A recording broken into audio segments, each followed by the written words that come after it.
Las 5 invitaciones de Frank Ostaseski, editorial Océano. 12. La calma en la tormenta. Aquieta en la gran paz natural esa mente exhausta, batida sin remedio por el karma e ideas neuróticas, como la furia implacable de las olas rugientes en el infinito mar del samsara. Nyoshul Ken Rinpoche. Cuenta una historia zen que mientras un monje barría con vigor los jardines del templo, pasó otro y le dijo: «¡Qué atareado!». El primero replicó: «Has de saber que alguien hay que no está atareado». La moraleja de esta historia es que pese a que el monje que barría le pareció al observador casual muy atareado durante la activa ejecución de sus deberes monásticos diarios, no estaba atareado en su interior. Era capaz de reconocer el sosiego de su estado de ánimo, la parte de sí que se hallaba en reposo en medio de la turbulencia. La mayoría de nosotros creemos estar demasiado ocupados. Quizá lo estemos, pero también nuestra manera de pensar a este respecto es importante. Cuando yo cursaba el 3er grado, las manecillas del gran reloj redondo de la escuela se movían con una lentitud increíble mientras esperaba el campanazo de salida a las 12 de la tarde, y las vacaciones de verano parecían eternas. Ahora el tiempo vuela y las vacaciones nunca son suficientes. ¿Qué sucedió? El día consta aún de 24 horas, lo que significa que sentir que no se tiene tiempo suficiente no se ajusta a mi realidad objetiva.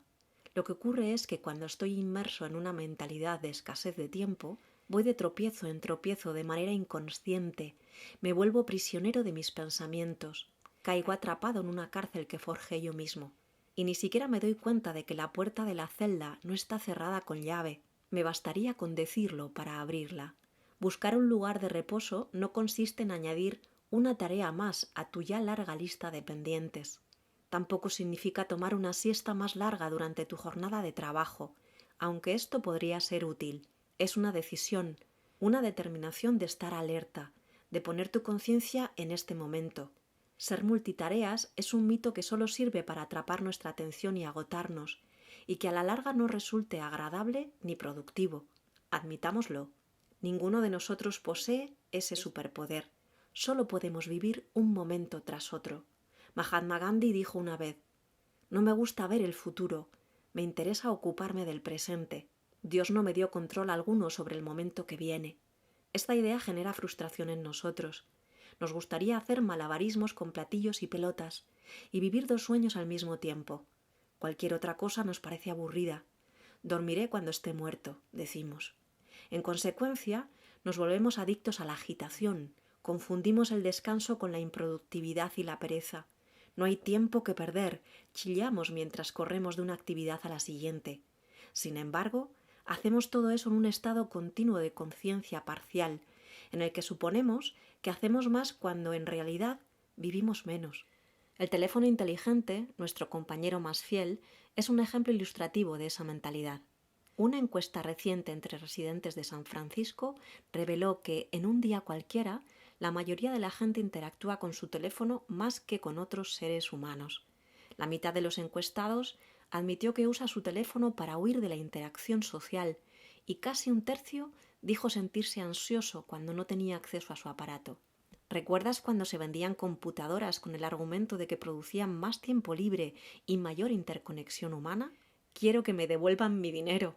La verdad es que muchos de nosotros tememos a la quietud. Doctores y enfermeras suelen hablarme de lo agotadora que resulta una parte central de su formación y de cómo avanzan sin detenerse en su trabajo. Temen que si dejaran de correr, el enorme sufrimiento que han atestiguado penetre sus defensas. Entonces fluirían las lágrimas y ellos serían incapaces de dejar de llorar. Es posible que la armadura con que rodeamos nuestro corazón encierre nuestro dolor, pero también impide la entrada de la ternura. Tememos ser olvidados. Tememos que si dejamos de avanzar, la soledad y el vacío salgan a la superficie. Así, generamos una falsa sensación de seguridad para protegernos de la incertidumbre, creando un fetiche de actividad constante. De esta manera, invertimos en nuestra fatiga. En mis seminarios con profesionales de la salud, me gusta pedirles que exploren esta pregunta contraintuitiva. ¿Qué es lo bueno de estar fatigado? Al principio, niegan todo beneficio, pero después dan respuestas honestas. Algunos dicen: la gente cree que trabajo mucho, me creo fama de dedicado. Otros responden: trabajar en exceso y acabar molido significa que importo. Uno o dos reconocen: la gente siente lástima por mí y eso me hace sentir querido. A menudo nuestro agotamiento no procede de hacer demasiado, sino de una falta de compromiso o sinceridad plenos. Existe un fenómeno común entre las personas recién diagnosticadas con cáncer. Mi amiga Ange Stevens, veterana terapeuta de personas con enfermedades que ponen en peligro la vida, lo llama una gratitud secreta. Una vez pasado el impacto inicial, muchos de sus pacientes expresan alivio. Ahora puedo decir no, mientras que antes siempre me sentía obligado a decir sí, refieren. Por fin puedo reposar. ¿Necesitamos morirnos para poder descansar en paz? Hallamos reposo cuando estamos presentes en lugar de permitir que nuestra mente divague por los pasadizos del temor, la preocupación y la ansiedad. El reposo se presenta cuando nos convertimos en más haciendo menos, cuando no permitimos que lo urgente desplace a lo importante. Es resultado de una distensión de la mente y una desconexión de opiniones fijas. El descanso es para nosotros lo que el sábado para los judíos, cuando interrumpimos todo y nos volvemos a las posibilidades del momento siempre nuevo. El ocio no es un lujo ni un vicio, es un factor indispensable. La casi totalidad de las plantas se mantienen en estado latente durante el invierno. Ciertos mamíferos hibernan y reducen drásticamente el ritmo de su metabolismo. Todos son guiados por un reloj biológico para emerger otra vez en el momento justo, cuando las condiciones son las indicadas. Este periodo de descanso es crucial para su sobrevivencia. Nosotros también debemos hacer caso a nuestro instinto y buscar un lugar de sosiego. La desaparecida Ángeles Arrien, amiga mía y profesora del Meta Institute, solía decir: el ritmo de la naturaleza es de intermedio a lento. Muchos de nosotros vivimos en el carril de alta velocidad, fuera del ritmo natural. Hay dos cosas que nunca podremos hacer en ese carril: profundizar nuestra experiencia e integrarla. Instaba a menudo a nuestros estudiantes a pasar 1 hora al día a la intemperie y al menos media hora en silencio. Decía: cuando perdemos contacto con los ritmos de la naturaleza, nos desequilibramos. Para estar plenamente presentes en nuestra naturaleza, debemos estar en equilibrio con el ambiente a nuestro alrededor. Vivir a destiempo con los ritmos primordiales de la vida cobra un alto precio. Me agrada bucear. Es una de las actividades que me ponen en contacto con lo que la naturaleza puede enseñarnos. Lo que más me gusta hacer mientras buceo es sumergirme despacio y sentarme en el fondo del mar. En mi opinión, casi todos los guías actúan con demasiada rapidez. Quieren mostrarte este arrecife de corales y los restos de ese naufragio y alguna otra cosa. A mí me gusta quedarme quieto, ver pasar junto a mí la vida submarina y escuchar mi corazón mientras se regula conforme al silencio infinito del mar. Una vez, en Indonesia, fui a bucear de noche. Fue una velada hermosísima. Salimos al atardecer, mientras el cielo ardía en franjas de un anaranjado intenso y las nubes irradiaban una paz púrpura y rosada. Viajamos en rústicas canoas de madera pintadas de rojo bermellón, amarillo saturado y el verde turquesa del mar. El cielo se reflejaba en un mar tranquilo y la fina línea del horizonte daba la impresión de que se fundían dos mundos. Lo único que teníamos para iluminarnos en el agua eran unas lámparas de mano envueltas en cinta adhesiva, no luces especiales para bucear de noche. Mientras descendía con mi compañero en las tinieblas, sentí ganas de apagar mi lámpara, y cuando lo hice, conocí la intensa oscuridad del mar, una densa negrura que no había experimentado nunca. No sabía dónde era arriba, abajo y a los lados, y no tenía idea de si alguien o algo estaba cerca de mí.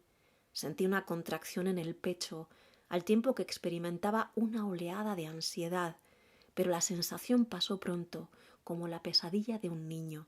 Cuando encendí mi lámpara, mi compañero y yo nadamos alrededor de un enorme arrecife de coral y luego nos instalamos en el fondo.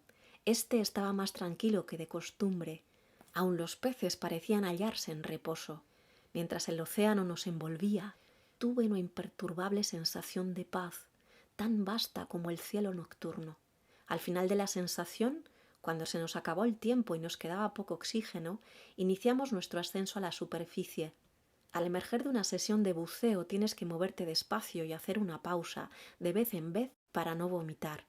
A medio camino a la superficie sentimos las poderosas corrientes marinas como ríos venidos de muy lejos que se desplazaran por el océano y amenazaran con arrastrarnos. Cuando llegamos a la superficie, vimos que se había desatado una tormenta con lluvias torrenciales, truenos y grandes olas. Era un espectáculo salvaje. Un sitio como ese no es el más seguro bajo una tormenta, pero yo aullé a voz en cuello, rebosante de dicha. La turbulencia no me asustó. La satisfacción me había acompañado desde el fondo del océano. No fue nada especial, no fue mágico. Yo estuve ahí, totalmente presente con lo que era, tal como era, firme en mi paz interior. Por suerte, pude llegar hasta nuestro bote, que se encontraba a corta distancia. Mi amigo y yo pudimos abordar con todos los demás buzos esa noche. Llegamos a casa sanos y salvos y nunca olvidaré la emoción de esa experiencia. Cuando enseño la práctica de la meditación, recurro con frecuencia a la metáfora del mar para describir las capas de la mente. En la superficie suele haber mucha turbulencia en nuestros pensamientos. Nos afectan los vientos que soplan en ese instante, las condiciones de la vida diaria, las ocupaciones del día, el estrés, la ansiedad. La mayoría vive en ese nivel, con demasiada agitación mental, con tormentas emocionales que amenazan con ahogarnos. Da la impresión de que todo se relaciona con nosotros, nos vemos como el centro del universo. Esta mentalidad exasperantemente narcisista, motivada por el instinto de sobrevivencia, puede producir expectativas de que el mundo nos debe algo, o la sensación exagerada de que somos responsables de gran parte de lo que ocurre. Si serenamos la mente un poco más, por medio de la meditación, comenzamos a sentir las corrientes universales, esos ríos submarinos que contribuyen a producir las perturbaciones de la superficie. Entramos en contacto con las profundas tendencias humanas, los impulsos instintivos, las fuerzas primordiales, el condicionamiento ancestral al que todos estamos sujetos y que no se restringe a nuestras circunstancias individuales. Estos arraigados patrones mentales pretenden producir una noción fija del yo y un mundo estable a partir de un flujo de cambio continuo. Determinan la conducta, crean hábitos y distorsionan nuestras creencias, todo lo cual deriva en sufrimiento. Gracias a la conciencia plena podemos pensar: estas corrientes pasan por mi mente y me llevan a todas partes. Aparecen como reactividad, temor, cólera y deseo de control, pero no son exclusivas de mí. Pasan a través de todos. Así es la condición humana. Nos damos cuenta igualmente de que estas impersonales condiciones humanas son anteriores a nuestro nacimiento. No son culpa nuestra. Yo no decidí nacer en una familia de alcohólicos. Mi alma nonata no esperó en el cielo la oportunidad de abalanzarse sobre un cuerpo que sufriría abuso sexual cuando tuviera apenas 13 años, pero debía aprender a lidiar con lo que me pasó. El punto crítico aquí es que aunque debemos hacernos responsables del impacto que esas condiciones tienen en nuestra vida, no somos responsables de su aparición. Así es como se inicia nuestra transición de la conciencia individual a una más amplia apreciación de la vida, la comprensión de que todos estamos sujetos a condiciones que escapan a nuestro control. El reconocimiento de corrientes previamente inconscientes da origen a más empatía, compasión y aceptación, no sólo de nosotros mismos, sino también de los demás.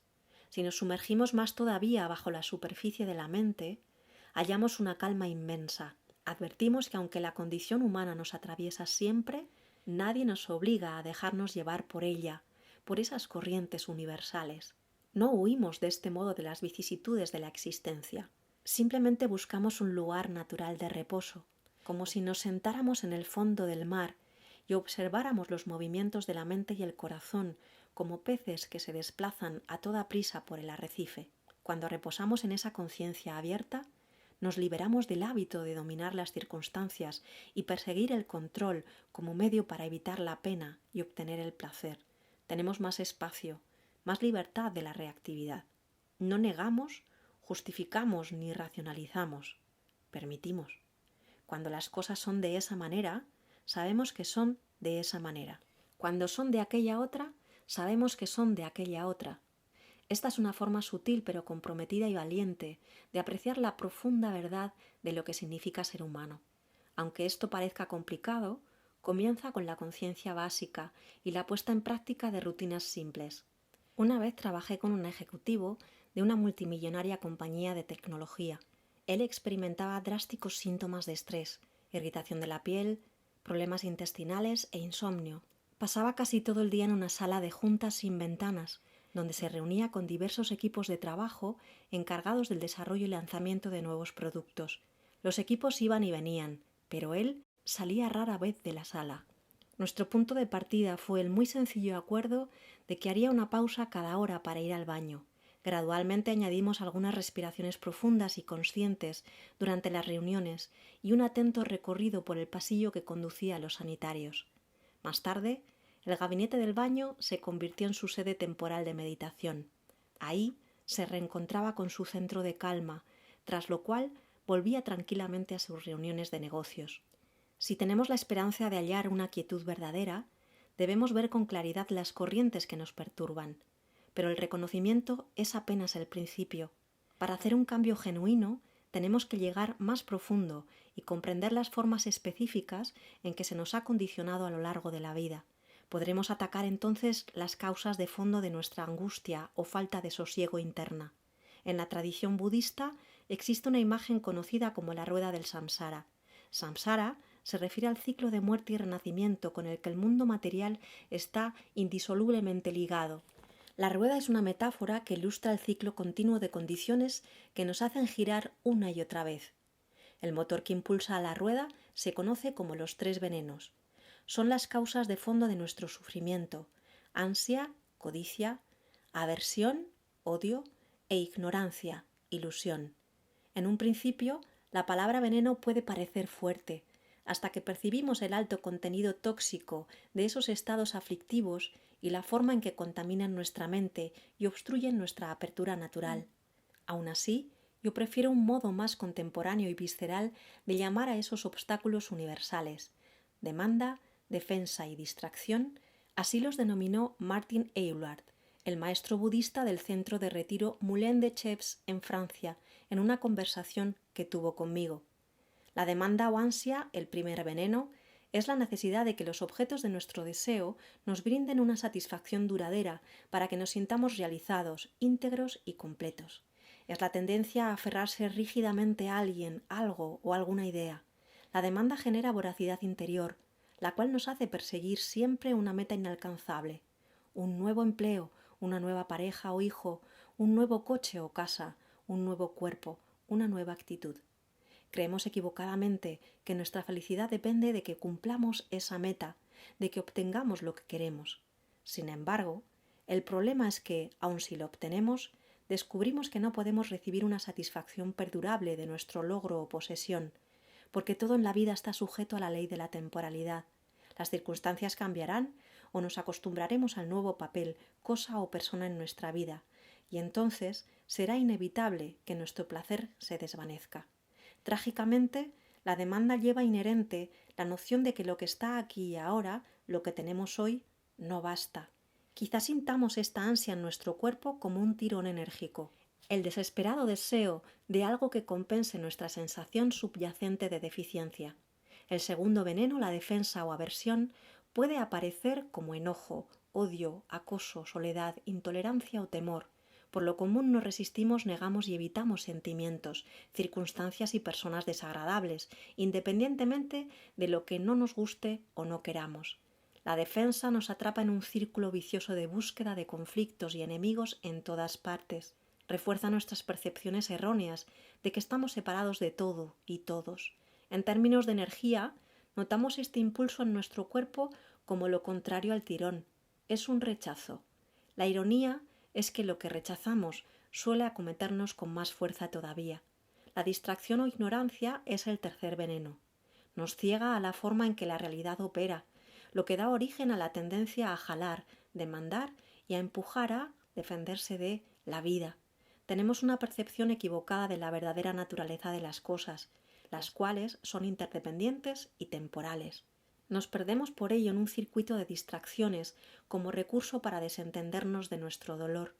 El alcohol, las compras, la comida, el juego, el sexo, las redes sociales, los videojuegos y hasta la meditación pueden servir de hábitos y estrategias para distraernos, sin que los cuestionemos nunca. Nos perdemos, nos confundimos y sostenemos opiniones que no nos sirven. Vamos por la vida envueltos en una especie de bruma, incapaces de ver con claridad que existe una salida para nuestro pesar, la cual requiere que lo miremos de frente. Pero como tratamos de ignorar esto, tropezamos y caemos constantemente en nuestro sufrimiento. En términos de energía, nos sentimos vacíos, torpes o vagamente inconscientes. Estos son los 3 venenos impersonales que acechan bajo la superficie de la conciencia, con impacto en nuestra conducta diaria y que nos impiden sentirnos alguna vez en reposo. A algunos les agrada concebirnos como versiones budistas de los tipos de personalidad de Myers-Briggs. Imagina que vas a una fiesta. La demanda, ansia, se lanza directo a la mesa de los bocadillos. La defensa, aversión, se queja de la decoración, la comida y la música.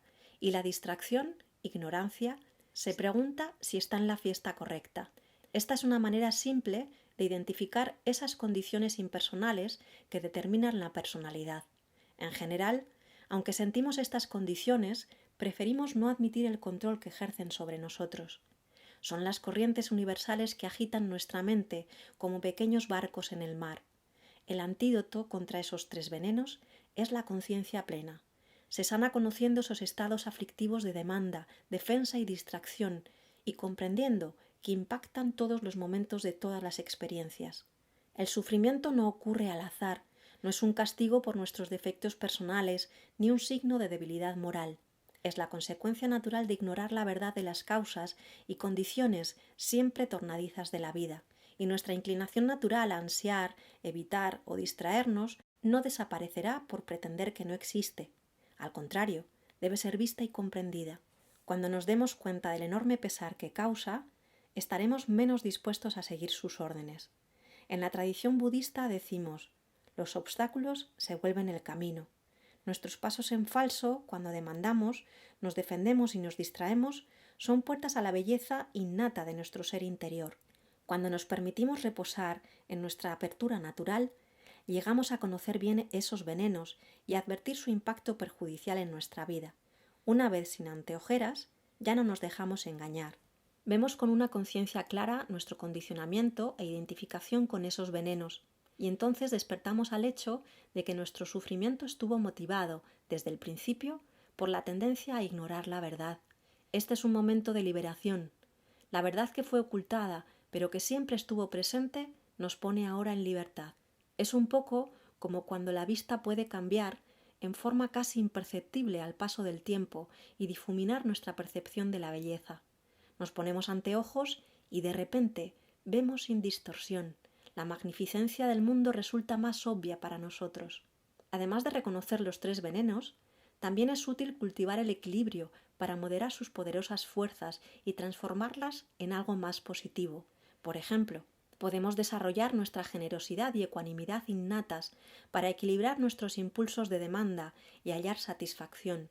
De este modo, descubriremos que disfrutamos mucho más de la belleza y el placer que ya existen en nuestra vida. Además, empezaremos a concebirnos como cuidadores temporales antes que como dueños de lo que se nos ha dado, y por tanto, compartiremos nuestros dones a manos llenas. La bondad amorosa, la gratitud y la acción compasiva pueden atenuar nuestras demandas y relajar la tendencia a defendernos. A propósito del interés por los demás y el compromiso con la sanación y la vinculación, utilizamos esas capacidades para desafiar la desigualdad, la devastación ambiental y la injusticia social. La sabiduría se opone a la distracción y la comprensión clara reemplaza a la ilusión. Cuando usamos el discernimiento para despojarnos de nuestro egocentrismo, llegamos a apreciar que todos nuestros actos tienen consecuencias. Nos sentimos impulsados a actuar para reducir el sufrimiento del mundo y promover la felicidad de todos los seres vivos. Hoy me alarmé cuando derramé agua sobre mi laptop. Corrí a la tienda de computadoras donde los técnicos me dijeron que mi máquina no tenía remedio.